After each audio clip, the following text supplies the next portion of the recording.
Today we are talking about a magic trick. The magic trick of making something disappear completely. Because that is exactly what happened with Erlang Shen between last season and this season. And how did Hi-Rez achieve that?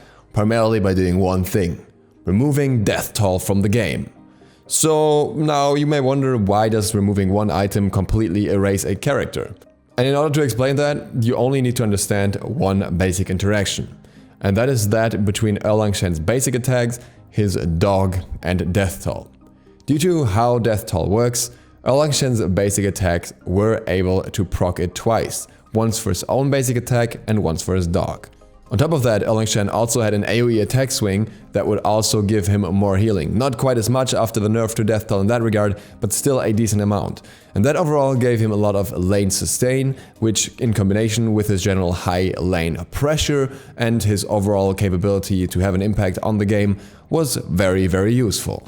Erlang was also played in the support role in Season 4. That was a little bit of a different story. He wasn't necessarily always built with Death Toll there, but the fact that other warriors came in and did the job better, especially at the moment we're talking about Kukulkan there, kinda had an impact as well, make him a little bit less valued.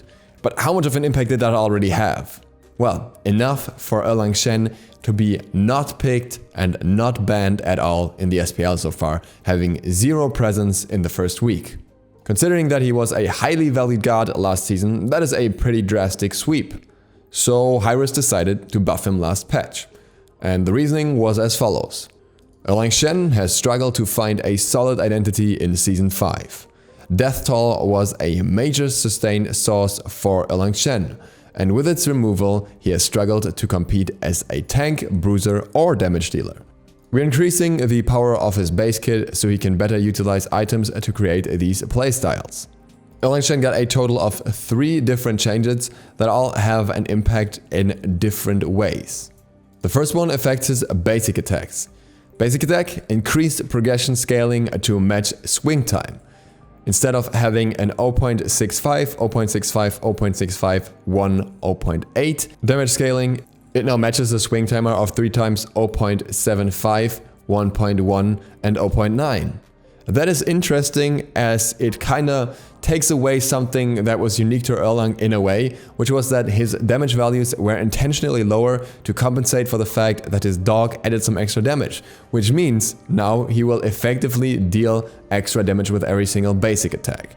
Erlang Shen's dog still adds another 15% of the basic attack damage on top of the values that we have now. So you have another 15% of the 0.75, the 1.1 and the 0.9, meaning he overscales. Disregarding the progression here, that means his basic attacks all have 115% scaling. That technically means that building power should be more effective, though you obviously want to utilize the attack swings as well, and having some higher attack speed can benefit items like Qin Sais for more procs, which works very well with his scaling in terms of progression. On the other hand, the question is, will you have room for Qin Sais on a character like Erlang Shen? That mostly comes down to playstyle, which we get into a little bit later. Let's first talk about the other buffs. Spot Weakness increased cooldown reduction per basic attack from 0.75 to 1 second. Now, the funny thing is that almost no one knew that it has an 0.75 reduction per hit beforehand, because it's not in the ability description. Would be nice if it would have been there all along. At least now we know what it was and what it will be. 1 second already feels more impactful than 0.75 seconds to me personally. Over a course of 4 hits, for example, this will make the difference between either 3 seconds reduction or 4 seconds reduction, which can be quite impactful in the right situation, the right fight, and 4 hits is something that you can reliably get off, especially when clearing a camp or something like that. And then there's also a raw scaling increase, which affects Pin, the physical power scaling of the ability being increased from 45% to 55%. Now, Erlang Shen is an interesting god when it comes to scaling in general. With Pin, you now have 55% scaling.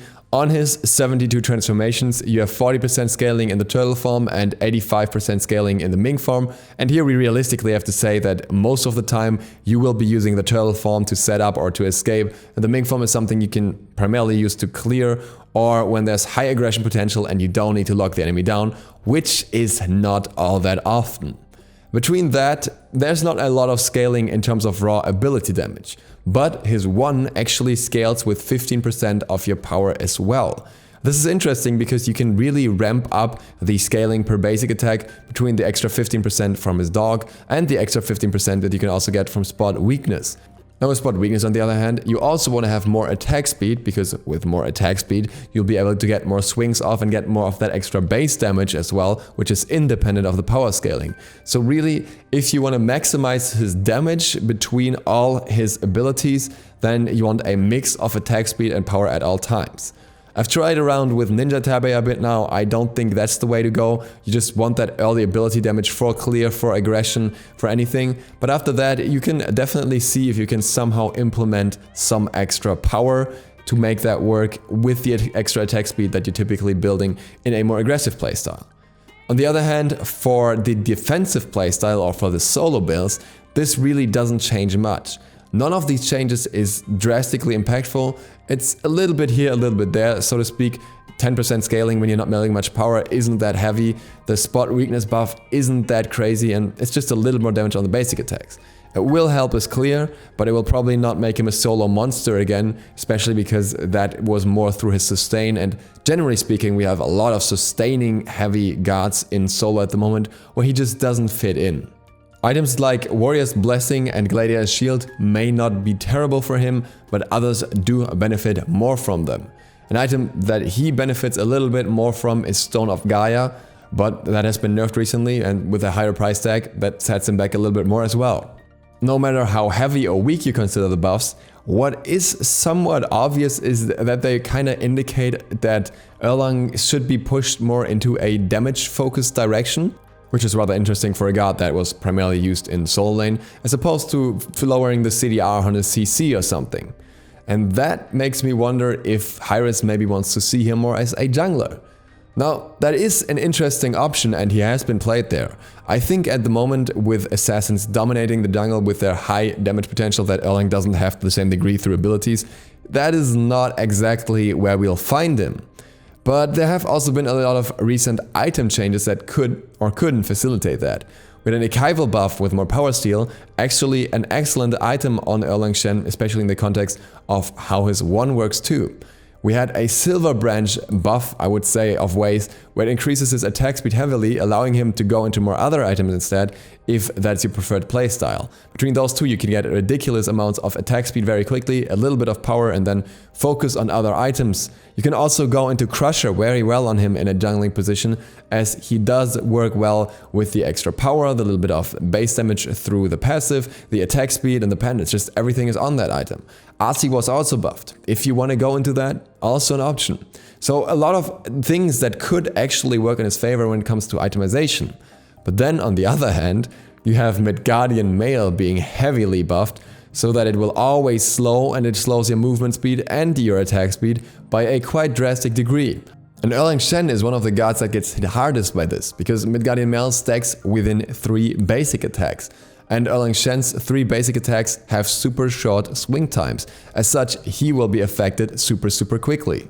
And different from some other AA based guards, he has no cleanses or anything for slows either, nothing that directly affects slows, so that doesn't help his case either. He does have a lot of lockdown himself, which can help a little bit, but doesn't matter all that much if the enemy is still getting away from you, especially when one of your lockdowns is also your haste at the same time, so you'll have to sacrifice one of them. And not only that, Witchblade was also buffed, which can further decrease his attack speed on top of that, as Midgardian Mail and Witchblade both work together now. Between a quickly stacked Silver Branch and a Winged Blade, this can all be countered, but that also sets your build back by multiple items right away, so it's maybe not preferable for a guard in hit situation. This all just amplifies the awkward spot that Erlang Shen is already in. As a frontliner or even a support, he doesn't seem all too valuable at the moment, as others just do the job better or with less risk tied to it, especially when it comes to clearing in solo, etc. As a bruiser or almost assassin style character in the jungle, he should theoretically have more success, but at the same time, not only are new items holding him back a little bit, but also his general playstyle.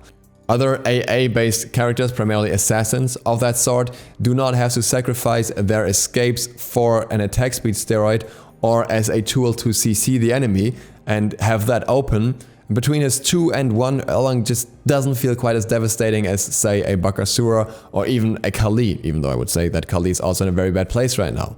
I think Erlang Shen is as fun to play as ever, especially as a jungler, but it's really hard for him to compete with other gods, and I don't see that changing in the nearby future through the changes that were made to him. I really hope there's some untapped potential in the god that I'm just not seeing, and somebody is gonna bring it out sooner or later, but so far I'm not too sure if that will happen. With that, thank you guys very much for watching. I hope this was interesting and insightful. If you're new to the channel, feel free to click the button and the bell, it really helps me out. Other than that, see you for the next one tomorrow. Duke Sloth, out. So I actually figured out my demonetization issue and it was my outro. As such, feel free to click any of the links around here right now. There will be new outro music as soon as I find something nice. Until then, as you guys requested, I will do the outro music myself.